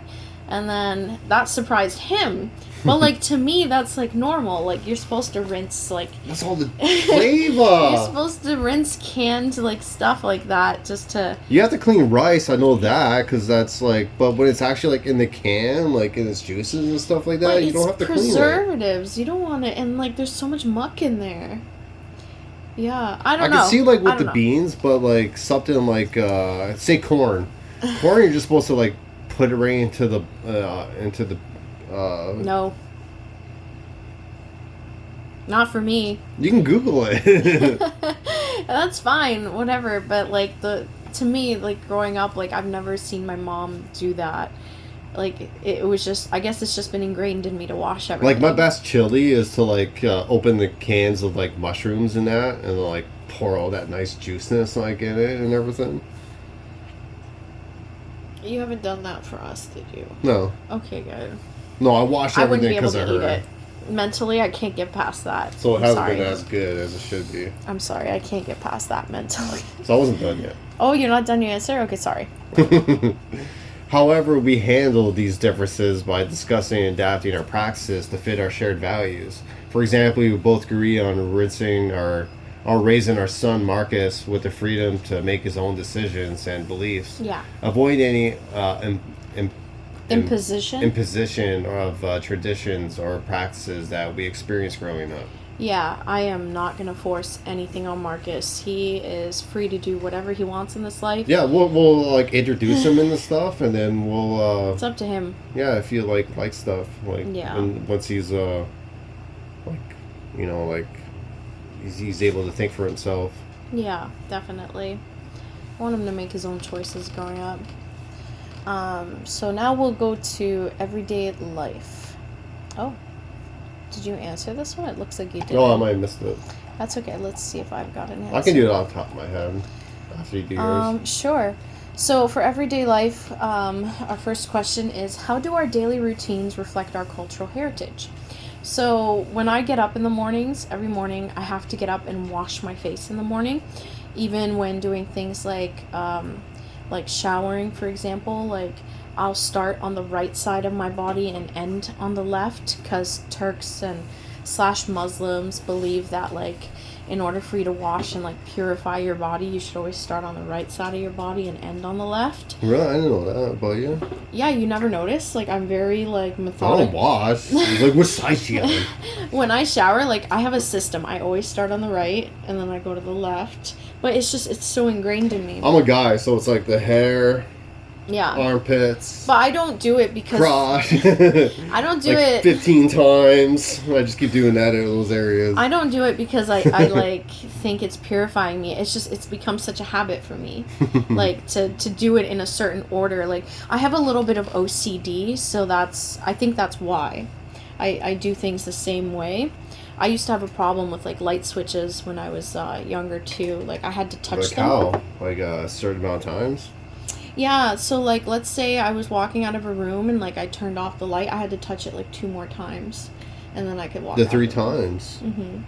Or like if I turned it on, like I would have to like click it on and off a few times and then I would like I don't know. It's just weird little things Just, like that. I grew out of that one. Yeah. Really? Yeah, because that's OCD. Yeah. And that's compulsive OCD, right? Well, that's why I've got like that skin picking disorder. That's an OCD too. Yeah. Yeah, she picks at her skin. Like, I don't mean nails to. and stuff. I do it thoughtlessly. Yeah. It's mainly my hands that get the brunt of the damage, but like when she's stressed out and stuff. yeah, I'm a stress picker for sure. So, how am I gonna answer that? Let's see here. I gotta answer at the top of my head.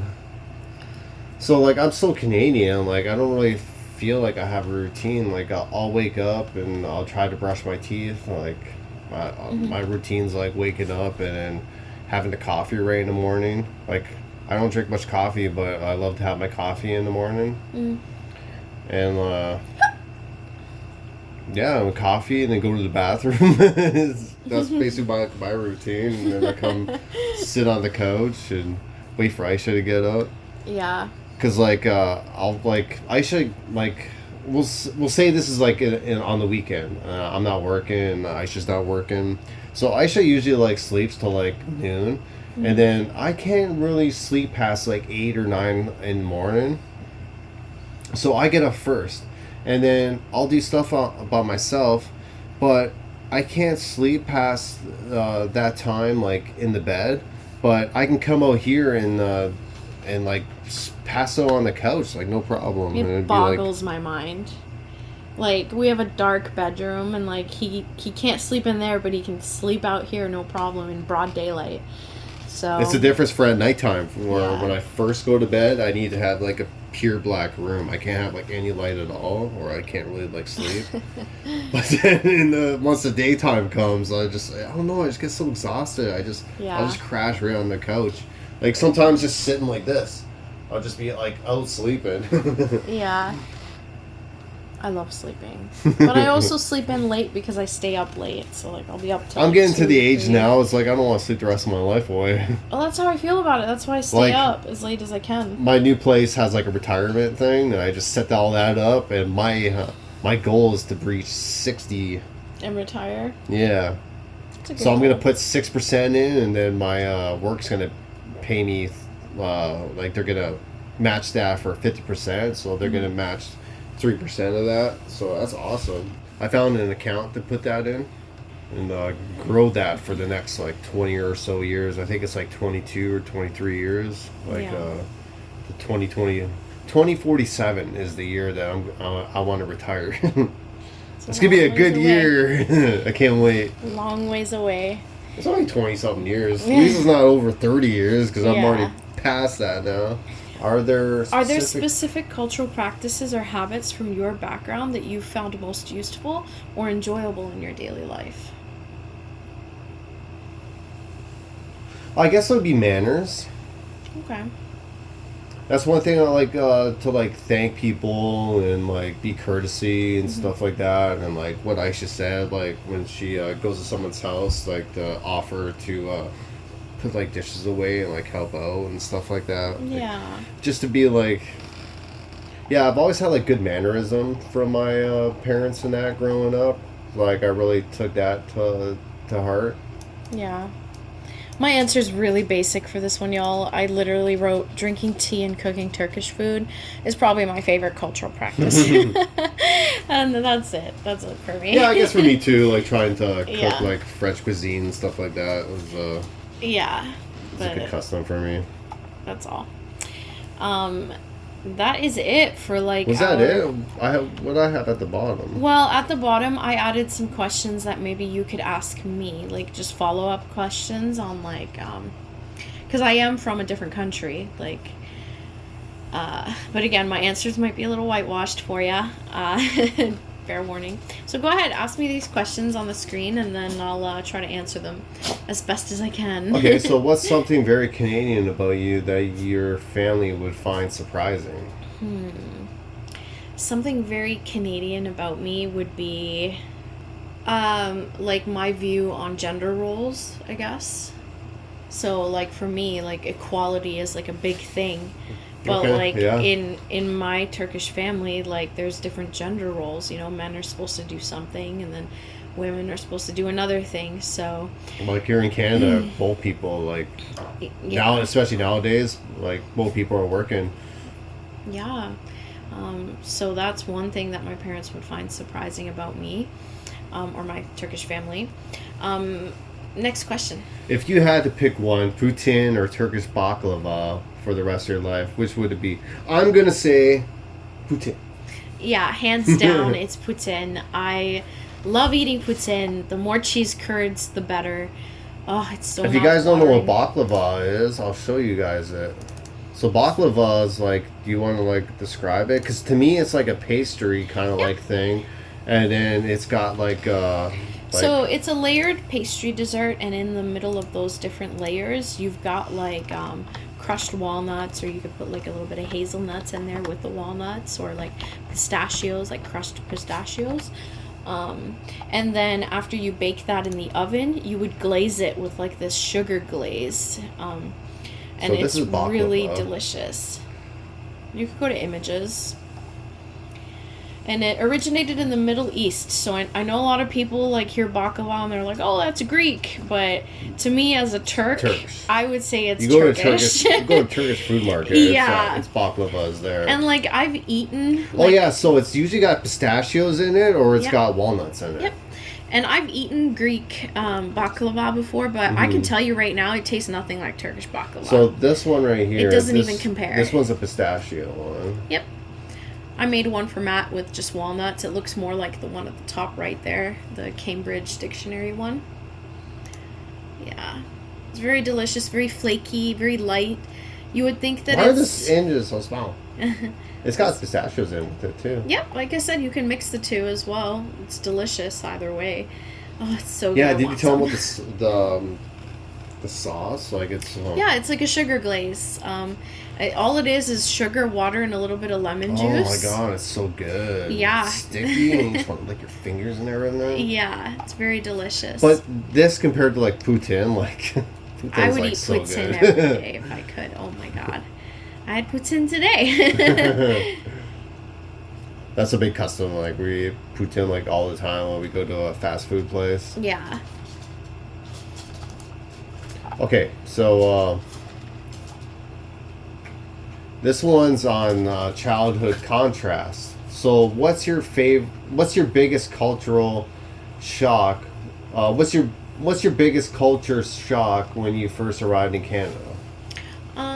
I think you say Canada, but I'll add the U.S. to that too.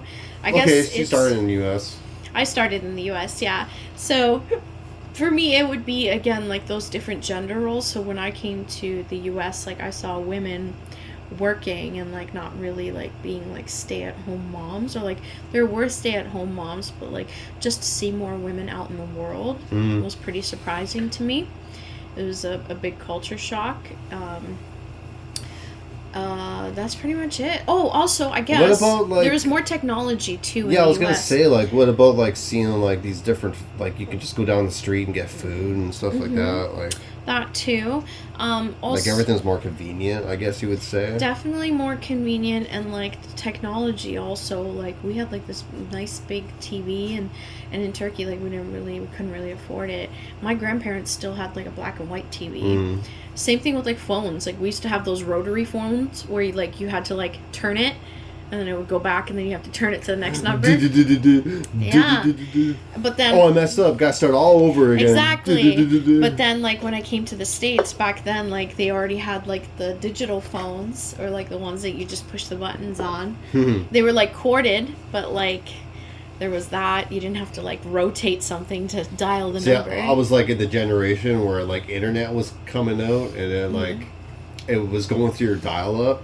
So like you couldn't have your internet and someone talk on the phone at the same time. So if you needed to make a call, you would hear like this beep beep beep beep, Yeah. beep. Like it was like the weird like beeping sounds and stuff like that. Yeah. And then sometimes it would screw up the internet, and the other person would be all pissed off because they were like probably waiting like an hour to like open up a web page or something because it was so slow. Yeah. Like also like my grandparents, they didn't have any electricity at all. But like in Istanbul, like because it was more metropolitan, like over there, like busy city, like we had electricity over there. So just like things like that shocked me because it was just readily available everywhere in the US and Canada. So here's another thing. Is there something you did as a kid in Turkey that you couldn't imagine doing in Canada?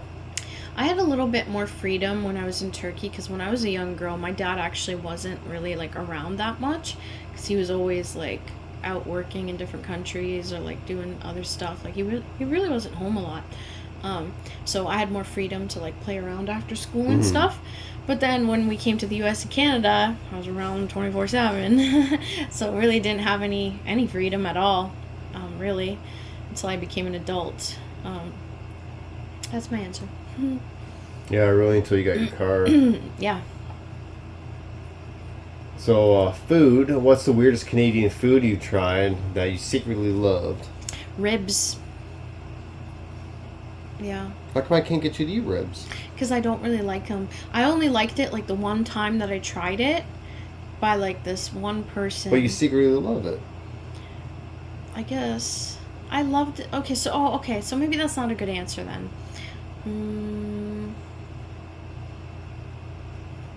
I don't know. I don't have a good answer for that one. Can we skip that one? Okay, if you could add one Turkish dish to every Canadian household's dinner table, what would it be? Turkish rice.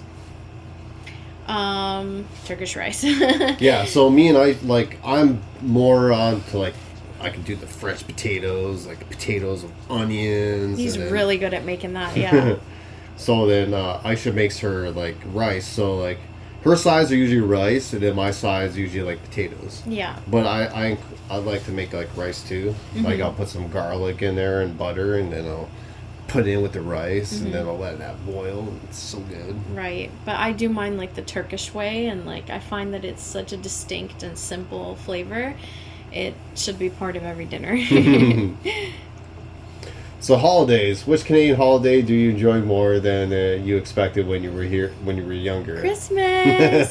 Yeah, because we weren't really allowed to celebrate Christmas in our home, and when we did, it would only be if like we went to like my family's friends' houses who like are Canadian, or like if I was in school. So I feel like the older that I got, and especially since we've been together, I've been enjoying Christmas the most. So funny cultural moments. What's the strangest thing you've had to explain about Turkish culture to a Canadian friend? How Ramadan works and Bayram is that like what you answered? I explained that to you earlier. Yeah, we can skip this question. Okay, have you ever tried to introduce a Turkish custom to my family, and how did that go? Not custom, but like I've had like your parents try Turkish stuff, like candy and like food and like the different drinks. Like, The hang's really good. Yeah. The one I don't like is like, what's in it? Like Turkish Delight. Oh, it's like a jelly. I don't even like it. I'm not into like jelly stuff. I like like gummy worms and stuff like that. It's like a those kind of gummy. gummies, but but I like the sweet taste, not like I don't know what kind of taste you would call that. It's different. It's like gelatinous. I don't even know. I don't like it. What's one thing I miss from Turkey that I can't find or recreate in Canada?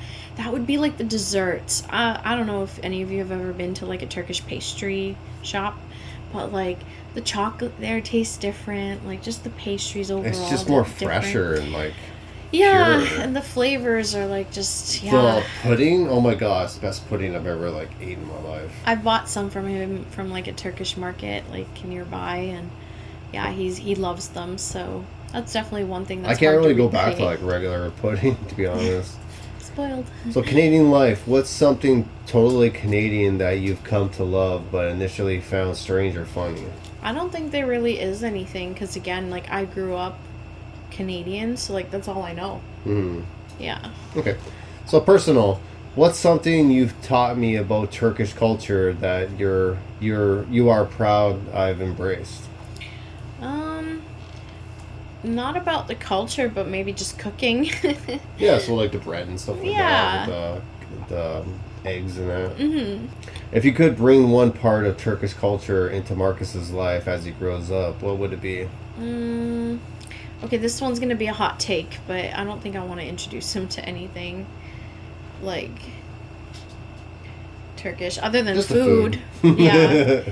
No offense to my Turks out there. It's always joke of Ayse, and I said like the quickest way to my heart's like through my stomach. Yeah, well, it's the same for men in general. Feed me. Yeah. I love the days when she cooks. I'm just like, I'll have the bib on and everything like that with my forks and my I'm knife like dreading it. I'm like, fuck, I don't want to cook. I was like, yes, get to sit back. Because, like, imagine, like, growing up, like, we've got a family of 6, and, like, I was expected... Now you got a family of 1, soon 2, I was 2.5. expected to make dinner, like, every night, and it was just... And then you clean up after everybody, too. Fuck, it's not just cooking. I had to fucking clean after everybody, too, so it's very annoying. I think that's it. Yeah, I gotta go to bed soon. Start work tomorrow. Yeah.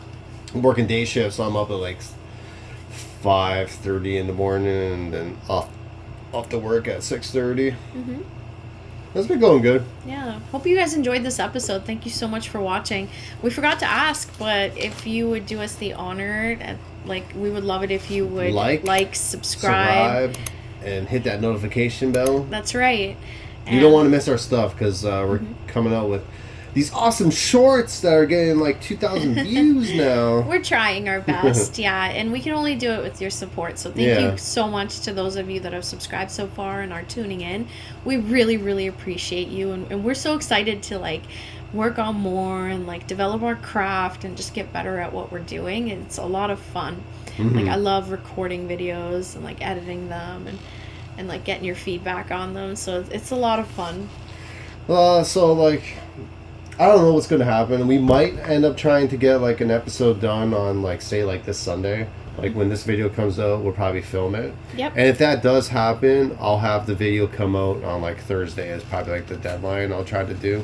But, you know, we'll see how things go. 'Cause, the weekend's kind of like our time, so maybe we'll just like relax and just do our day and then try to find a day during the week to film again. Yeah. Ayse, she does a choir like for a church, so she's usually gone like Tuesday night. So that's really cool. Maybe we can get some footage of that to put in here at some point. So I'll come watch you. Oh yeah, we've got like a show coming up in October, but like I'm part of like a choir that's at a church. Like it's not like a church choir per se. But yeah, I love to sing. That's why. To me, it's not so much like the religious aspect of it, although I do respect it. She was always a front runner too. I do respect it though, so yeah, I love to sing. I am a first soprano, so. Yeah. All right, guys. You guys have a good one. Thank you for joining us. This is episode 5. Bye. Can't wait for episode 6, and we'll just keep going and going and going. Yeah. So, thank you so much for those of you that have subscribed so far, and we'll see you in the next episode. Bye, guys. Bye.